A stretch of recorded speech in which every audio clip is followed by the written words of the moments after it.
বিজেপিয়ে যদি ইপিপিএলক ইণ্ডিয়াৰ পৰা বাদ দিয়ে তেনেহ'লে বিপিএফে কি বিজেপিৰ লগত এলায়েন্স চৰকাৰ কৰিব নেকি বিটিচিত?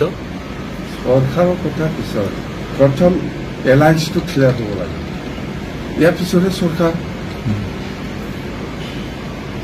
চৰকাৰ। প্ৰথম এলায়েন্সটো ক্লিয়াৰ। আমি কৈছিলোঁ যে ইউপিপিএলক বাদ দিয়ক, আমি এনডিএত সোমাই যাম। এতিয়া হ'ল এনডিএ, যদি বিজেপিয়ে এনডিএত থাকিব লাগে তেতিয়াহ'লে ইউপিপিএলক আউট কৰ, পাছ।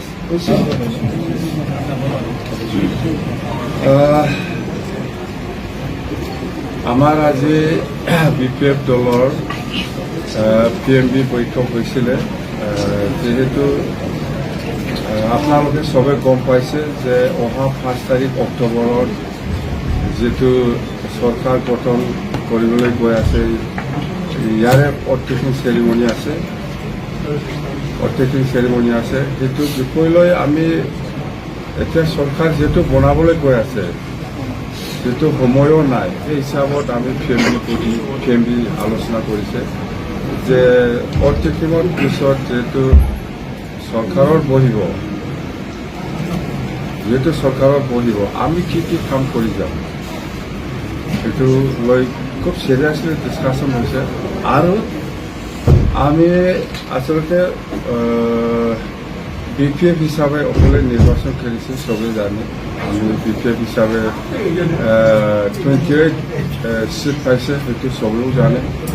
তো এতিয়া আমাৰ কথাটো হ'ল বিপিএফে 28 চিট পাইছে, অকলে চৰকাৰ গঠন কৰিব পাৰে, এইটো কোনো কনফিউজন হ'ব নালাগে।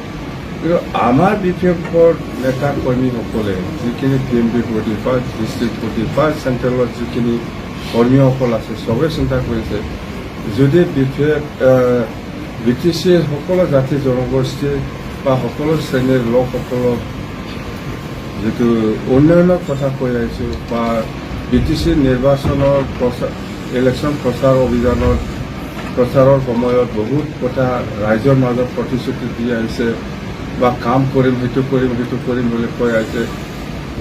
সেইটো যদি হ'ব লাগে, ছাকচেছ হ'ব লাগে, তেতিয়াহ'লে আমি সঁচাকৈ বিপিএফে অকলে পাৰিব না নাই, সেইটো বহুত আমাৰ মাজত 2 ঘণ্টা 3 ঘণ্টা আলোচনা হৈছে। সঁচাকৈ খুব চিন্তাজনক আৰু চিৰিয়াছ আমাৰ মাজত ডিছকাশ্যন হৈছে। ইয়াৰ মাজতে আমাৰ এটা লাষ্টত কনক্লুজন আমি কৰিব পাৰিছোঁ বা ডিচিশ্যনত আনিব পাৰিছোঁ, যদি বিজেপি এলায়েন্স NDA বা বিজেপিয়ে ইউপিপিএল দলক যদি NDA পৰা বাদ দিব পাৰে, তেতিয়াহ'লে বিপিএফ দল হিচাপে NDA লগত থকাৰ কোনো আপত্তি নাই। আৰু আমাৰ যিখিনি ইলেকশ্যন ইস্তাহাৰত যিখিনি ৰাইজৰ হৈ কাম কৰিবৰ কাৰণে যিখিনি প্ৰচাৰ চলাই আহিছিল, ইস্তাহাৰত লিখিতভাৱে প্ৰচাৰ কৰিছে, সেইবিলাকৰ ওপৰত ইমপ্লিমেণ্টেশ্যনৰ ক্ষেত্ৰত যদি সহায় কৰে বিজেপিয়ে আমাৰ NDAত থকাৰ পিছত বা আমি NDAত থাকিম, তেতিয়াহ'লে আমাৰ কোনো আপত্তি নাই। চিধা কথা, ইউপিপিএল থাকিলে বিপিএফে নাথাকিব। যদি ইউপিপিএলক বাদ দিব পাৰে, তেতিয়া বিপিএফে বিজেপিৰ লগত এলায়েন্সত থাকি পেলাই কাম কৰিবৰ কাৰণে ইচ্ছা আছে আৰু থাকিব। আৰু আমাৰ কিছুমান ডিমাণ্ডছ আছে BTC উন্নয়নৰ স্বাৰ্থত, সেইখিনি নিশ্চয় বিজেপিয়ে আমাক সহায় কৰিব বুলি আমি আশা কৰি আজি আমাৰ কোনো আপত্তি নাই NDA থকাৰ। সেইখিনি ডিচিশ্যন আমাৰ মাজত আহি স্পষ্ট কথা থাকে। স্যাৰ, বিজেপিয়ে যদি ইপিপিএলক ইণ্ডিয়াৰ পৰা বাদ দিয়ে তেনেহ'লে বিপিএফে কি বিজেপিৰ লগত এলায়েন্স চৰকাৰ কৰিব নেকি বিটিচিত? চৰকাৰৰ কথা পিছত প্ৰথম এলায়েন্সটো ক্লিয়াৰ হ'ব লাগে, ইয়াৰ পিছতহে চৰকাৰ। প্ৰথম এলায়েন্সটো ক্লিয়াৰ। আমি কৈছিলোঁ যে ইউপিপিএলক বাদ দিয়ক, আমি NDAত সোমাই যাম। তেতিয়া ক্লিয়াৰ হৈ গ'ল। তেতিয়া বিজেপিক লৈ পেলাই চৰকাৰ কৰে নকৰে, সেইটো অট'মেটিক ইনক্লাইন। সেইটোৱে ইউ পি পি এলক বাদ দিয়ক আমি বিজেপিৰ লগত NDA লগত থাকি পেলাই আমি চৰকাৰ গঠন কৰিম আমি চৰকাৰ গঠন কৰিম মানে এলায়েন্সত আমি থাকিম চলিম চৰকাৰটো অকলেও বনাব পাৰে বিজেপিকো লৈ পেলাই বনাব পাৰে সেইটো ছেকেণ্ড অপশ্যন প্ৰথমত NDA alliance U P P এলক বাদ দিব লাগিব স্যাৰ ডিমান্ড কি আছে যিমান মাঠে ফাটা 16টা ডিপাৰ্টমেণ্ট ঘূৰাই অনা আৰু BTCটো যিটো ষ্টেটাছ ক্ষমতা পাৱাৰ সেইটো আগৰ নিচিনা থাকিব লাগে নহ'লে এই ইউ পি পি এলৰ দিনত একটা ইন'ভা গাড়ী লৈ পেলাই আগত মাথাত EM লৈ পেলাই লিখি পেলাই একলা ঘূৰা এনেকুৱা ক্ষমতাটো আমাক নালাগে আগৰ ক্ষমতাটো কি আছে জানে EM সকলে একটা এস্কৰ্ট পায় EM সকলে 2টা PSO পায় চিফ ডেপুটি চিফে আগে পিছে স্কুল লৈ পেলাই ঘূৰে এইবিলাক ক্ষমতা আৰু ষ্টেটাছ বুলি কোৱাটো BTC চুক্তি যিটো আমাক ক্ষমতা দিছে সেইটো আমাক আকৌ লাগে এইবিলাকে আৰু EMটো 5 তাৰিখত 8জন বা 10জন অতিথি ল'ব নামটো আজি দিব নোৱাৰে ভাল গণ্ডগোল হ'ব সেইটো আমি ঠিক কৰা নাই কৰিম সময় আজি 1-2 ঘণ্টাতে আমি দিব গতিকে 5 তাৰিখত 8জন বা 10জন বিজেপিয়েতো এনেকুৱা আপোনালোকে শুনিব পাৰে বা আমিও শুনিছোঁ এনেকুৱা বিজেপিৰ পৰা 2জন বা 1জন বা 3জন এনেকুৱা EM বিচাৰিছে বুলি সেইটো অফিচিয়েল নহয় বা ইহঁতে এইটো শুনাৰ কথা বিজেপিৰ পৰা নিশ্চয় এনেকুৱা ষ্টেটমেণ্ট আজিলৈকে দিয়া নাই আৰু মই শুনাও নাই কিন্তু বাহিৰে শুনা কথা সেইটো এইবিলাক বাহিৰে শুনা কথাহে তো আমাৰ পৰাও আমি স্পষ্ট EM লাগে না কি লাগে এইটো ডাঙৰ কথা নহয়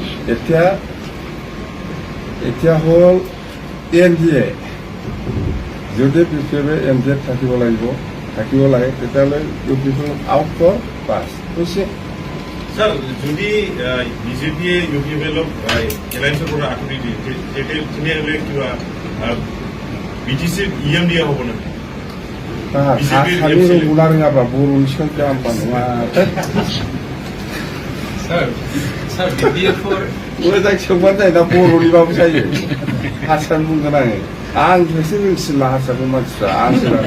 Tapi apa?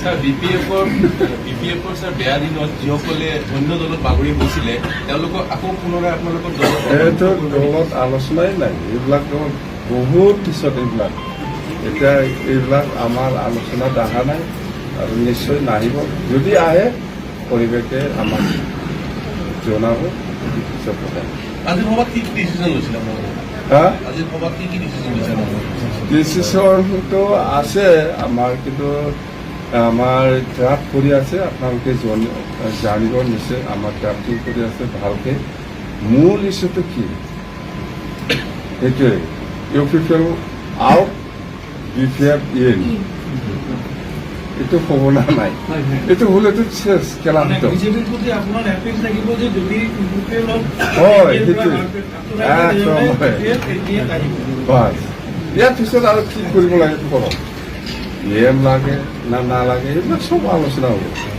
5 তাৰিখত কিমান মানুহ 5 তাৰিখত আমিতো এনে ইমান টাৰ্গেট লোৱা নাই কিন্তু ৰাইজে আনিব বিচাৰিছে মুঠতে আহিব 1,50,000 এনেকুৱা মানুহ বেছি নালাগে চৰকাৰ হৈছে ইমান মানুহ গেডাৰ কৰি ইমান হুলস্থুল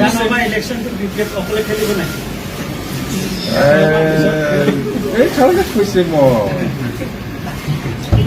U P P L out BPF in আৰু NDA যদি হয় আৰু কি দেখলা একেলগে এইবিলাক কি প্ৰশ্ন হয় 5 তাৰিখত 8জন বা 10জন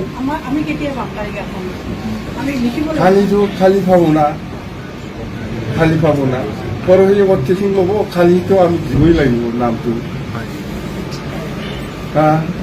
आरो दे ख खामानिफ्राव मा फाग्ला मोजां सोंनो रोङा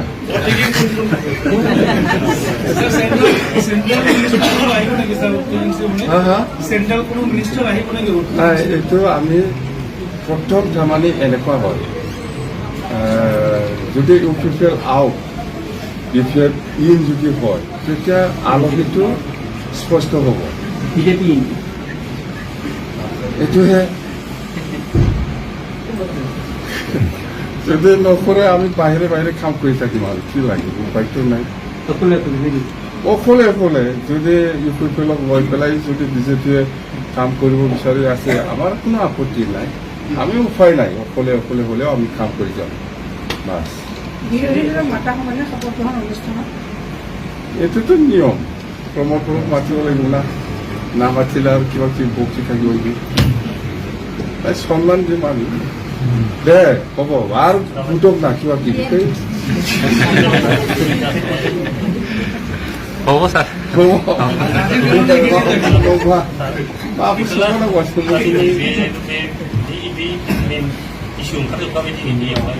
একদম মাটি ফাটা